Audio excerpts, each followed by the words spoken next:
Welcome back, everybody, to another episode of AWM Capital's NIL podcast. On today's show, we've got Anthony Ranaudo. I'll read off a couple of things. He's a good friend of mine here in town, but his resume will speak for itself. All-American at LSU, 2009 World Series champion on probably one of my favorite teams that I've ever watched on the college baseball side. He and I have talked about that a number of times. Just the chemistry and the way y'all played the game was fun to watch. 2010 first round draft pick, played in the major leagues with a couple of organizations, also played in Korea for the Samsung Lions. Anthony, welcome to the show. We appreciate you coming on here. Nah, dude, thanks for having me. This is awesome. And yeah, you did a great job with the resume. It gassed me up a little bit. That's nice. Thank you. that's why I'm here, man. That's what a good host does, right? Exactly. Make me feel good before we start. Yeah, no doubt. Well, I'm excited to have you on here because the things that you bring to this space are creativity, passion, vision, and really, this podcast series is about NIL and looking at it from different perspectives. And, NIL fits a lot of what you have done in your career, what you're passionate about, and what you're currently doing. And whenever we had the idea for this podcast, personally, I knew I immediately wanted to have you on here because you give a unique perspective, and that's from one as a player that could have benefited from it while you were in college, but also two as a person who's actually utilizing this, as a business owner from the other side of the table today. So, I guess give me first of all just your general thoughts about NIL and what you've seen in the last year, or less than a year since it's come out. I guess first and foremost I was surprised how fast it happened. I think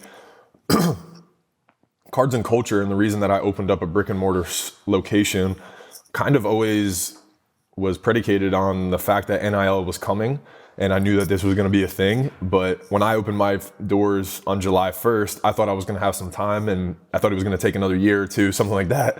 But obviously, the same day, it literally hit me like a ton of bricks. I was like, wow, this is real. It's here, So that was really interesting to me. So the first thing was how fast it came. And then as a business owner, I felt incredible pressure or stress, I guess, like stress I put on myself, but pressure to interact with these athletes and be a part of the NIL when I didn't even really know, really all about it and the details, the intricacies of that stuff. But it was just so loud and noisy and marketing, right? The barstool stuff. As a business owner, I was like, oh man, am I going to lose? And I knew I was a startup and I really didn't have a ton of money to inject into this stuff, and give these kids. I didn't know if they were getting $100,000 deals, $1 million deals, or if it was, store product and things like that. So I guess the education process of it all has been the most interesting and exciting for me. Yeah. What about you? You mentioned cards and culture, and you own a number of businesses, but I think that cards and culture is probably the one you utilize the most with NIL. Tell me a little bit more about what cards and culture is, so we can, start to educate our fans and the people listening. Like, okay, this is what Anthony does, and then this is how he utilizes NIL. Yeah. So, cards and culture is a brick and mortar. I call it a modern day collectible shop. But we do sports cards, memorabilia, art, sneakers, collectibles, like all that kind of stuff. But the space is a community destination point kind of for a lot of these things that we're doing in the NIL space. We've had live art events. We've done pop-up shops with clothing and things like that. We've hosted sports events and like watch parties and things like that for the Super Bowl. We're going to have some gaming nights in the shop. We've done, panel talks and things like that. So with NIL, I invite people in for my podcast, a lot of the athletes, right? And those are a lot of the athletes that we're doing partnerships with, where we're creating one-of-one memorabilia pieces, or we're creating, clothing for them that's telling their story and kind of creating their personal brand, and just capturing this moment that they're on campus, right? For a lot of these guys and girls, this might be the most attention they have in their life. It might be the most important time of their athletic career because unfortunately not everybody gets to go play at the next level, right? So I'm trying to educate a lot of the kids on that, of taking advantage of the moment, appreciating the people that are around you, and especially the LSU people. The fans are so passionate. So trying to educate kids from a perspective of somebody that's gone through it, played professionally, and then has come back and understood that LSU, the fans, and this opportunity that they have. So NIL is just like a technology and a platform, I guess, like to utilize a lot of the things that I want to implement with cards and culture. What, as far as, how you implement NIL, how are you utilizing this? Like what are, and look, you don't have to go into details about the actual deals and what the structure of that looks like, because, you mentioned earlier, it's being defined, it's being evolved, and there's probably some competitive and trade secrets in there. Like what kind of deals are you doing with some of these athletes, as far as like, hey, you mentioned one-on-one memorabilia or coming on a podcast. How else are you structuring these deals, and what are the opportunities for athletes, like not just for you, but also for other people as well that you're seeing? I think first and foremost for this stuff is I wanted to take care of the athletes. I wanted to educate the athletes, but also make them feel good about the work that they were doing and the things that I feel like they deserve, right? And especially in a college town, that's really important to me. So the things that we have done, we kind of went the exact opposite of what Barstool was doing, where they were just like, everybody's an athlete, we're giving everybody t-shirts and hats. I wanted to be more intimate and work with less athletes, but do more with them, get to know their families, get to know their stories, get to know what pushes them, what motivates them, what's made them successful, that kind of stuff. And then storytell through memorabilia pieces or merchandise or apparel or podcasting. And that's kind of what we do. So I sign a contract with the athletes so they get the immediate gratification of a signing bonus, and that kind of depends on their marketability and how many, engagement and activity. And I'm looking at this from a brand equity perspective of, I don't think I'm going to get rich off of this. I don't think I'm going to profit off of this. And actually the athletes take home 70% in most of my deals, 60 to 75%, depending on the athlete. And what I wanted to do was teach athletes that it's about engagement with their fans. The more that they engage, the more that they promote their story, the more that they promote their t-shirt or their logo, whatever it is, the more that their fans are going to buy this and care about it and connect with them, right? And if they're getting a percentage of profit, the more that they talk about it, the more that they market, the more that they storytell, the more that their money is going to increase, right? So that's been my plan so far, is where it's more collaborative and relationship building. And I think that's been great for the 5 or 6 athletes, 7 athletes that we've partnered with. But I think as this stuff develops, I would like to get to a point where I have more athletes on board and I can pay them for, set appearances, autograph signings, podcast things, video game appearances, stuff that just gets a little bit more fun and dynamic for the athletes as well. What, as far as, because I think that most athletes coming in are saying, hey, this is a way for me to just make some money, right? I mean, I think that's probably the general perception of the public everywhere is, oh, this is just a way to make some money. But when you go back in there and you're talking to these athletes about, building a brand equity, engagement, like how has that been received by the athletes, and what has changed from when they walk into that relationship and like, hey, it's about money, till at the end? What kind of feedback are you getting by the athletes that are participating and entering into deals with you? That's a great question. I think what I've learned too is, for some athletes, it's not even about money anymore. It's about attention. It's about, I'm going to use this word clout, right? Like, or whatever that people use and chase or whatever. But it's really about attention. It's where people are paying attention to, right? Engagement, likes, shares, views, all these things matter. Those analytics matter to these kids. And that's the new currency, right? So that's what I've kind of embraced and enjoyed, is understanding that about this generation and this culture that we're in. So I'm trying to equip them with things like that. Like, hey, how can you come on a podcast and I can give you high quality content? How can I get you in some high quality, pictures and give you things to promote to your fans and stuff like that? So I think it's been the education process too of these, both on my part, but then also on their part, of like, hey, what do you really want from this deal? I want to know, is it money in your pocket because you want to feed your family, or do you want more followers? Do you want more engagement? What is it that you're looking for? And then I kind of cater the plan to them, right? And kind of you're make it about stepping them. in like, hey, what are your priorities? And becoming not just a partner, but a mentor in some way to these athletes. And that's exactly it. I don't want to strip their creativity. And that's what I want them to critically think. I want them to have to adapt and figure out ways to, create their brand. And that's kind of what I'm doing, is tell me about yourself. Tell me what you're passionate about, right? Because I don't want to have 20 athletes that I have to do all the marketing and storytelling and promotion for, right? I want you to be involved. What excites you? What gets you going? What's going to get you on your phone and share this to social media? You know what I'm saying? Is it a video game? Is it Twitch stuff? Is it YouTube? Like, tell me. So that's kind of where I'm at with them. And I get to know them more on a personal level too. Yeah, it's more fun to just collaborate, and anytime you're working with somebody, as long as there's that passion and that vision, and it's a working together, it's probably beneficial to both sides of the story. Now, as far as like switching from the athletes a little bit to you, like what have you seen? Have you seen a positive net benefit from your interactions with college athletes in the community? How has NIL helped your business? What are your thoughts around that? I think, and my strategy behind it was I kind of knew that I wasn't going to get a crazy ROI from, 30, 40% profits from clothing and t-shirts and hats. It was more when I go to the basketball games or the baseball games, they're like, oh, that's a cards and culture guy. Like, hey, cards and culture, like things like that, where people are just aware of it. It's brand equity. That's what when I say brand equity is I want people to see the CNC or the cards and culture and be like, oh, that's that shop in Perkins Road that Darius Days is a partner with. Or, oh, I saw Tiana Caffey post about that shop. And, Caleb Pointer wears your stuff. You know what I'm saying? It's just like, I want the kids to show up to campus and be like, yo, who's cards and culture? We need to go there. Like, or these are the people that take care of us, when we're a high level athlete and we come, we care about the right things and we're here to tell stories and be passionate versus just take things and get attention, Yeah, no, and it's funny. I took my daughter out to a beach volleyball tournament this weekend, and I'm sitting there and we were watching from the top on one side at the beginning, and I'm like, man, I was like, cards and culture, you were on every single umbrella there, and you think about the number of impressions you're probably getting in that exact thought process of like, man, who is this? I see them everywhere, and also other events. I've seen you around. A lot of the basketball games that we'll go to, I'll see you there repping, and so I mean, it's probably a pretty good benefit, and it's something that'll grow over time, and I think it'll be a good partnership for you because I think unlike a lot of businesses, for me is, or if I was an attorney and I'm going to hire, somebody from the NIL side, well, it's kind of transactional, right? And it's the athlete probably doesn't care about as an attorney what you do.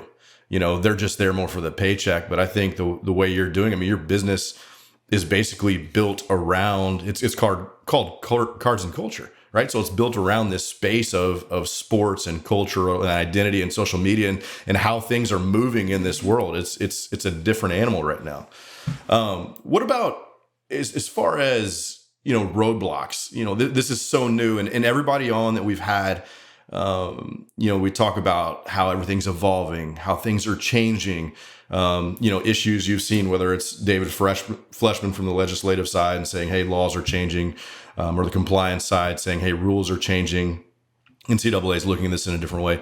Like, have you seen any roadblocks or anything that when you enter into a deal or you're going to try to enter into a deal with an athlete, anything popped up that you've seen, hey, man, this should be addressed, or this has come up a couple of times? Nothing specific to me, I don't think. I think that it's more planning in the future, I guess, right? Like one of the things I want to do with Cards and Culture is raise some money or have a fund that we can pay these athletes, and set it. But that creates a little bit of fear for me of, man, there's going to be so many changes over the next couple of years. And if you get together a pool of investors or former athletes or whatever we want to do, and then rules change, that's a little, unsettling for me. So it's frozen me a little bit where I'm like, do I push forward with this? Cause I don't have as much conviction in, the things that are unknown. So that's really the only thing for me. Cause a lot of my stuff is really small level stuff. And I guess on that small level stuff, maybe just like, logo usage of, corporations or LSU and things like that. So those were just the biggest things, like the hurdles in the beginning of just understanding. That's what I was going to ask. I was going to ask about the marks. And is that something that, if you're an athlete coming in to talk to you, do they handle utilizing the marks, or is that something that you set up with compliance on your own? You kind of handle that with the compliance of a university? Yeah, so I'm lucky I have a corporate sponsorship with LSU, so I have a good relationship with their sports properties team and a lot of things like that. So I do have some rights to use certain logos, and since I am a corporate sponsor, we do get to use or keep the LSU like on their jerseys when we make graphics or posts or show social media and stuff like that. So it was little things like that, like, hey, I'm going to invest in this partnership with LSU because I know over the longevity of the contract, I'm going to be able to use these marks with the NIL and the graphics and the things that we want to promote. And I knew I was going to be interviewing a lot of LSU athletes, and I don't want to have to, tiptoe around word, verbiage, all those things and stuff if you're in a bad place with LSU or something, or a battle, right? So I felt like I did what I needed to do in a strategic partnership, and investing in that relationship with LSU. They've been good to me and stuff like that. So I've been working with LSU, and they've been really, really good to me and letting us use the marks. That's easy, because I mean I've talked to some people about usage of marks, even usage of colors or pictures on campus, and people are in this different universities across the country, and there are issues about what can be used, and even the compliance departments, legally speaking, when we've gone back and researched it, aren't right all the time. And so you don't want to be wasting that time, if you don't have to, whether you're the athlete or you're the business that's involved in this. You kind of want to have the idea going in, like, hey, this is gonna be a pretty simple process. I kind of want to move back a little bit, and I don't want to put you on the hot seat here, but you talked about building brands. You talked about helping these athletes. It's not just a simple transactional relationship. Give us ways that you think that athletes can help themselves build a brand. Particularly and participate in NIL, whether it's through social media, whether it's community involvement. Like how could you say, hey, here's a playbook for building your brand? What would you tell a college athlete day one when they come onto campus? Now, I know I got you. No, that was pretty deep, but it was a great question, because there's so many things that I feel like I would say. But I think the first thing would be understand the definition of humility, and erase kind of any entitlement that you have, that people have conditioned and brainwashed into you, and engage and connect with your fellow students, peers, athletes, coaches, business owners, and just be personable. Like, I think one of the things that helped me in baseball that I could look back on is a lot of my teammates and coaches said I was a true professional, And I think when I make a phone call nowadays, that gets me a lot of respect. That gets me a phone call, that gets me a conversation. And I didn't do it for those reasons. It was just ingrained in me, and those were the things that I did. So I've just learned that. So I think when I was 18, 19, and 20, though, I think at LSU I had this arrogance and this like pumped up, like I'm different than everybody because I'm going to be a first rounder and I'm going to play Major League Baseball. But if I really would have spent the time to engage with those fans while I was there, and again, this is what I'm saying is, like, I was brainwashed by an agent that I paid to trust, who was telling me not to sign autographs because my autograph was going to be devalued over the next 20 years. Well, guess what? I didn't get 20 years in the major leagues. So that's what I would tell people is, like, stop planning for the next 30 years. Be present right now. Enjoy it. Do the things that feel good. It felt good to sign autographs and talk to the kids after the games, but my agent was telling me this stuff and I was brainwashed, and then started believing it, reading the news, the media, like all these things, when really what I actually enjoyed was connecting with the kids, the fans, the people. I just never had that experience in my life, and I wanted it, but I was trusting people that I, thought were telling me the right thing. So I would say be present, enjoy this time. It's the most fun time of your life, and your NIL partnerships and your money and your brand kind of depend on your personality now too, and your marketability. There's a million athletes on campus. Like, what separates people is marketability, communication skills, social skills. They go a long way. I think you hit on a great point there, and it's bringing back the humanity, and and also the fact you're saying, hey, look, I thought I was going to play in the big leagues for 20 years and it didn't happen, and 99% of college athletes are never going to play professional sports. And I think one of the positives that I've seen from this is starting to build a community, build a network for yourself after college. And the NIL actually gives you the opportunity to do that now, to start having conversations. And it might be something you're interested in, or it might just be, going back to branding and people becoming aware of who you are. But I think that's a net positive that we're seeing with NIL is it's not always about money. And it's not always about those athletes that are going to go play professional sports forever, because even the guys that do, and ladies that do play professional sports, the vast majority of those, I mean, we know the numbers of guys that play in the big leagues that still have to go do a second career.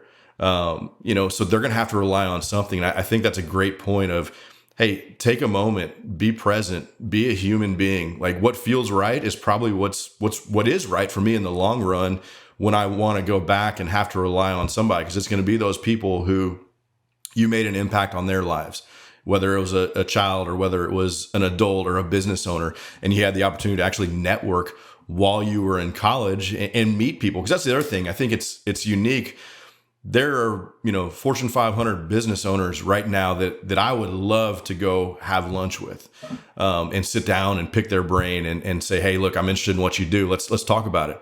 But they don't care who I am now. But if I'm a college athlete and I play at a university that's their alma mater and they're interested in that, guess what? They're interested in me, and I'm gonna get an opportunity to go sit down and say, hey, yeah, let's grab lunch. And then all of a sudden it's like, look, I have a resume of contacts that I can build on and people that you're gonna want to knock on those doors later and they're not gonna answer. But right now you've got that opportunity to kind of, move forward in getting to know all these people. That's exactly it. And like you said, just I think something really important that you said is building your network. And that's what I think I was trying to say, but you said it a lot cleaner.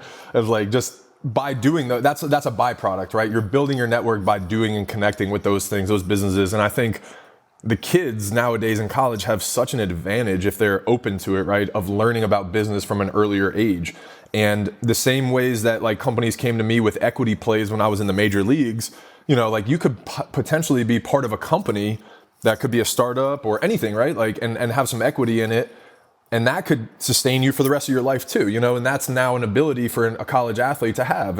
And just that education part of it at 19 years old is way different, you know what I'm saying? That learning curve than when 24, 25, when you get to the major leagues or the NBA or NFL and you've made some money now and you have this, kind of stuff. So that's the exciting part for me, is to see younger kids learn about business and true things that move, metrics that move business too. What about, taking it a step back further? I mean, we're talking about the college athlete now. What about the other amateurs, the high school athletes in cultivating social media presence? And because it's a dangerous world, and I'm getting to that point. I've got young children. They're starting to want to be on social media. And I think about it from the parent perspective, but also with NIL, what I've seen, and this I'm going to preface it, there have been individuals who have cultivated social media followings, presence. Everything they've done has been very scripted, very branded, and they've walked a very narrow path to present them in a certain manner. And right now, they're some of the most successful NIL athletes. Like, what would you tell? And it's families for a lot of sports, because a lot of times there aren't professionals that are involved in. Let's just say a women's college basketball or a tennis player. I mean, I don't know some of these sports where there's not agents involved yet. Obviously, baseball, there are. You have advisors that are starting to work with kids that are in high school. But like, what would you tell these people? Like, how would you go about cultivating your social media while you're in high school to possibly take advantage of some of these NIL opportunities? Or does it even matter? Is it, I think it does. No, I think it does. And you're absolutely right. And from a business perspective, it definitely matters. But I'm torn on that. I haven't had the experience of having kids, so I don't know what it's like being I don't know what it would be like I know what I would give advice to a kid, but it's not my child, so it's different. I think it's important, but I think there's got to be a healthy balance. And I think the parents have to be in tune with the awareness that the child is having, if that makes sense. So I think that if the child is building it in a certain way, I think there has to be an education process coming from the person that's, responsible for them. So I think that's first and foremost. But then after that, I think, it's interesting. I think it's going to continue to evolve. And I've really enjoyed seeing how some athletes are getting paid coming into school just based on their following and stuff. And I'm interested, anxious, nervous, excited to see how it evolves, and I just hope that it doesn't get to a point like what you're saying is like, as soon as kids want to get on social media, they're only doing things to get followers, to get attention, to get likes and engagement and all that stuff. And I think that if we can teach kids at an early age why they're doing it and there's a purpose behind it, then it's okay. But I think that's a really fine line, and it takes, a little bit of a mature approach to do that. I think that's the scary thing about social media is, I think of social media in the business context. I understand what it's there for. And I'm not a huge proponent of it in general, because it does go to that point where it's all about likes. It's all about clout. It's all about, which is fine when you're utilizing that in a professional atmosphere. But if you're a young child and you're in middle school or high school and that's how your brain starts to work. I think there's a negative side to social media. So that's the thing that scares me as a parent. And, you're 15 years behind me on that, but, it's a lot of those things that you'll see. I got nieces and nephews, and my nephew was 16 years old or 15. He came and spent the summer with me, and I'm, watching his mannerisms because, and his life is shaped by the things that go on the phone. And I'm just like, damn. It's a scary time. It is, they do things based on exactly like it's, and they do things behavior wise based on the way that it's going to engage on social media. And that's the place that gets me frightened, in that sense. So going back to, so I'm a college athlete or let's just go back to you. You're a college athlete, Anthony, and I want to approach you with a deal. What kind of deals are you looking at taking? Are you going to take every deal that comes your way? Or are you going to say, hey, man, I've got this vision of things that are important to me. Like, tell me what you would do as far as accepting deals, not accepting deals. How would you formulate that playbook? I think it would have to come from a place of, who are my trusted people with me, and let's make these decisions. But I think it would come from a place of awareness too. If I were a local, let's use Austin Bain, right? As a great example to me. Guy had an opportunity to play pro ball, but he kind of had an awareness of like, man, I don't know if that's my thing. I don't know if it's realistic. I'm a Baton Rouge kid. I love LSU. I just want to make most of my time. If I were him, I'd be like, dude, do every deal that you can align with, that aligns with your vision, morals. But as long as it's not anything that's crazy, I would tell that kid to do as much as he can. Now, Dylan Cruz, whose career path is a little different, I would say, let's be a little bit more selective. There's a different opportunity and a different value proposition for that type of player in the long run. And for me, with that kid, I would say, let's zoom out and have some perspective, and let's be a little bit more choosy with the deals and endorsements that come through, because we don't want to keyhole ourselves into something. We don't want to align with a brand that may go in a different direction in the future, right? So I think the attention to detail for the player who is going to play at the next level and is looking to brand themselves in a certain way is a little different than maybe the local player who understands, man, this is a great opportunity for me to network, to grow. Maybe I'll even take a deal where there's no money or product involved, but I know it might open up a door in the future, right? I would tell that kid to go do everything that he can that makes sense for him and his family.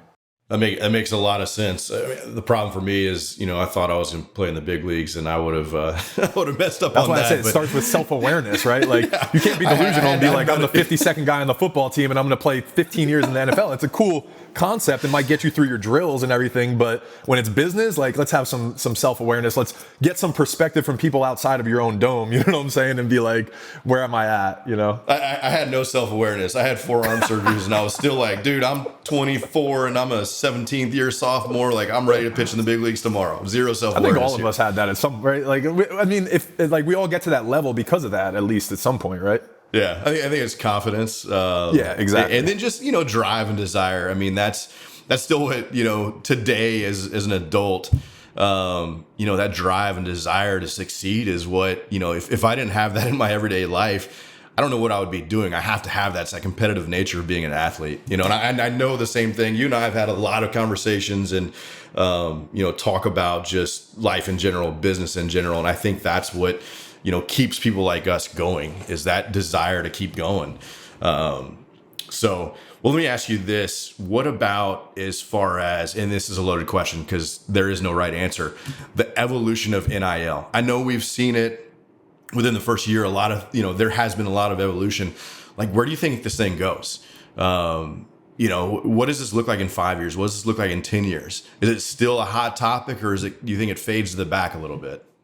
I think it just becomes a way of life, and I think it just becomes, over time, certain companies, and businesses and brands and things like that will get known for being involved in the college sports, just like the way that certain brands are in professional sports and all that stuff. So I do believe that we'll get to a point that athletes, have agents or advisors in college, marketing agents and things like that, and they're coming into college with endorsement deals, or something like that. Where, just from Cards and Culture's perspective, if if things stay the way they are, I would love to get to a point that every year I'm picking and choosing, 8 sports teams, and I'm going to pick and choose, a couple players, and they're going to go through my board of advisors, and we're going to decide how much we're going to contractually pay them for X amount of appearances, the rights to use, name, image, and likeness on hats and t-shirts, where we keep all the profits, and autograph signings and things like that. But they're just getting a straight paycheck every month, and they know for that paycheck, it includes an autograph signing at Cards and Culture, an appearance at Walk-Ons,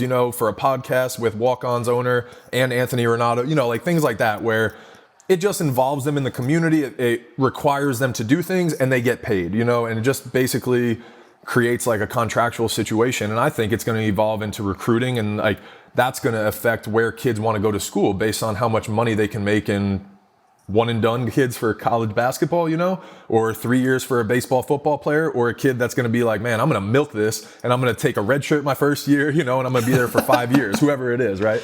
Yeah, no, I agree. That's a pretty interesting concept. I mean, I think that, I think the thing that scares me a little bit is I think it does shift over to recruiting, and athletes become more aware of like, hey, I can, let's just be honest, there's certain universities that have bigger business clout or, far reach. And I think that it's going to affect recruiting pretty big in the next couple of years. Texas A&M having the biggest recruiting or the best recruiting class, right? In the last 7 or 8 years, has been one school.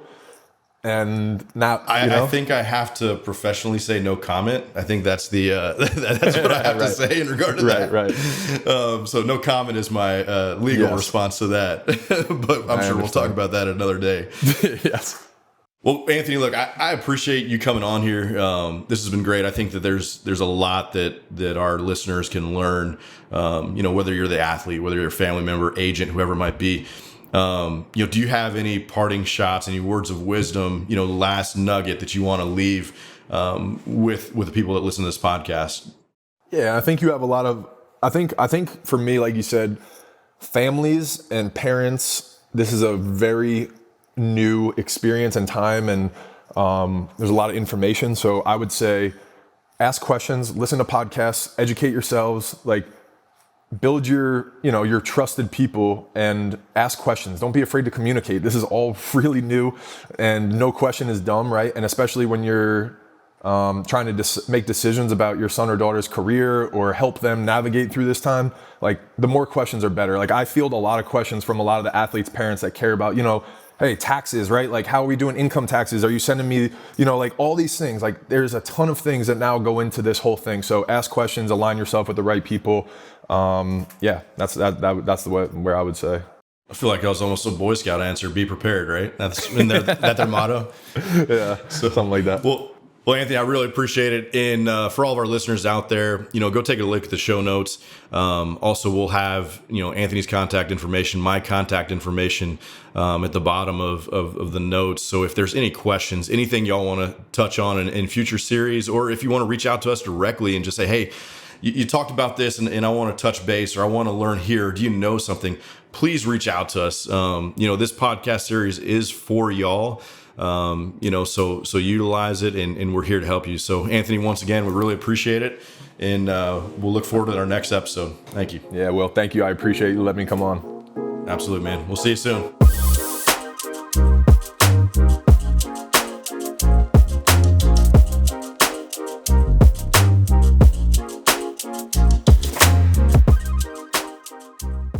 The information in this podcast is educational and general in nature and does not take into consideration the listener's personal circumstances.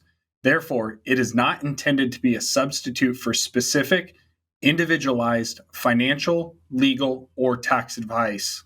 To determine which strategies or investments may be suitable for you, consult the appropriate qualified professional prior to making a final decision.